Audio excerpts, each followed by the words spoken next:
Welcome to Season 8, Watchmen. Let's analyze. Daddy, did Green win today? Green barely won today, but really, we got a visit from the Golem of Eyes. Let's tell everyone the tale. The 10K deadline approaches like a silent storm on the horizon, yet the chart remains frozen. We remain locked in the Stagnant watch, where volume has withered to a mere ghost of its former self. Pre-market opened at 69 cents in the dark hours of the morn, and the first skirmish at the 70-cent wall broke out early, ending in a swift defeat. Defenders held the 68-cent floor before dawn, only for an assault on the 70-cent level to fail as the early light touched the field. The lines tightened as a sunrise bounce from 68.5 cents met rejection at nearly 70 cents. The bell rang with price at 69 cents, triggering an immediate third failure at the 70-cent fortress. The midday was a rhythmic grind of attrition. Buyers defended the 68-cent bastion early in the session and again at high noon, while the 70-cent defenders repelled a fourth attack.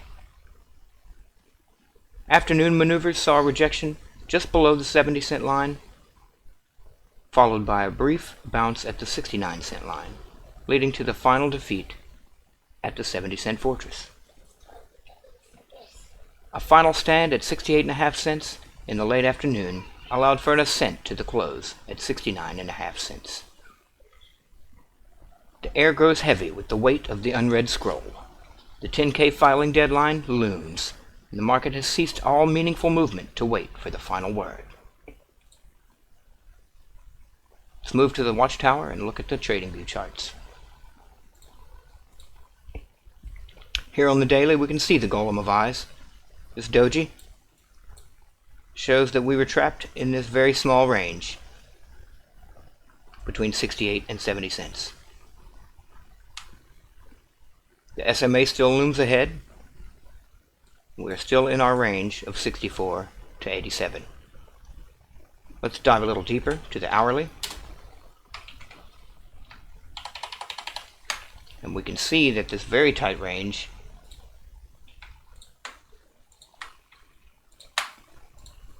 was not allowing for a lot of movement at all, which is understandable given the very small volume we saw today. People are still waiting on that 10K, and I do not believe that the information from the lawsuit has been fully processed yet. There are still people putting out information on it that is highly incomplete, and we need to not fall for the quote-unquote fake narrative that Nate has put out. Nate has warned us about. Alright, now it's time for Candle of the day. the candle of the day. That's right. We're going to do a new process for the candle of the day. Starting today, we're going to have two. We will have the lady's choice and AC's choice. You pick this one? Okay, the lady of the watch has spoken. She's going to pick this one. And AC is going to pick this one. Why did you pick this candle? Because it's so tall and it stands up for everyone that's green. That's a good reason. I like that. It stands up for green team. It stands up for the green team. Helps green team win. It helps the green team win.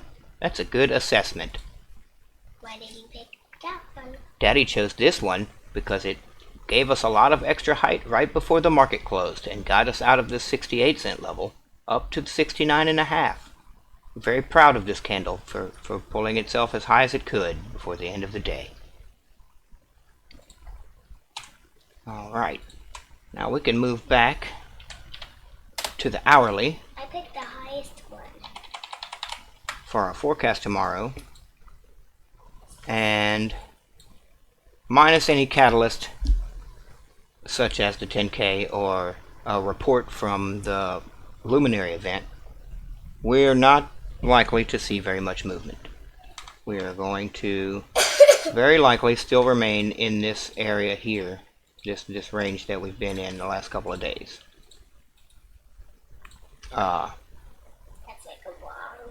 If you watched my video on the red flags, and you know that the 10K is, there's a lot of things coming out of the 10K that might not be good, but we don't know yet. We have to wait for the filing to see how they're going to turn out.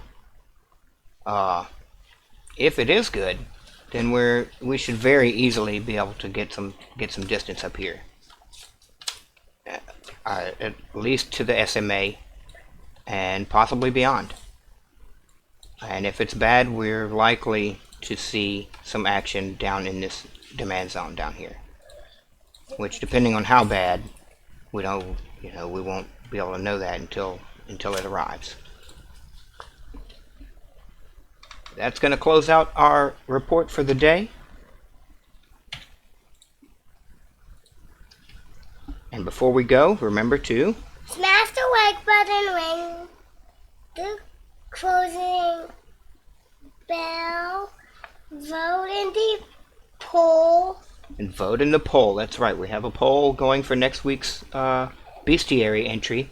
And right now, I believe Supply and Demand is winning, which is going to be a nice class. I'm very fond of Supply and Demand usage. We'll see how that goes. We'll get some more votes in there. We'll close the poll on Friday. Until the end of all things, the Night's Watch stands forever. That's right. We'll see you tomorrow, folks.